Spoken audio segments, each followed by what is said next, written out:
হাদিসটা খুব ভালো করে শুনেন।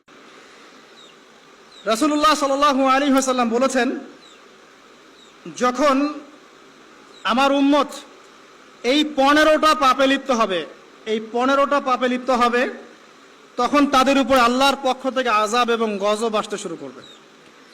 হাদিস আসলে অনেক আছে, কিন্তু সবগুলো বলার সময় থাকবে না। আমি মূল কয়েকটা বলছি, এগুলোর মধ্যে সব পড়ে যাবে ইনশাআল্লাহ। যখন আমার উম্মত এই 15টা কাজ করবে, তখন তাদের উপর আল্লাহর পক্ষ থেকে আযাব এবং গজব অবধারিত আসবে। এক নাম্বার পাপ যখন এই উম্মতের মানুষ করবে, যখন তারা গনিমতের মালকে ব্যক্তিগত সম্পদ মনে করবে। গনিমতের মাল বোঝেন? রাষ্ট্রীয় সম্পদ, পাবলিক প্রপার্টি, এটাকে যখন মানুষ ব্যক্তিগত সম্পদ মনে করে ব্যবহার করা শুরু করবে। এটা কি মিল পাওয়া যায়? আচ্ছা। 2 নাম্বার, যখন কারো কাছে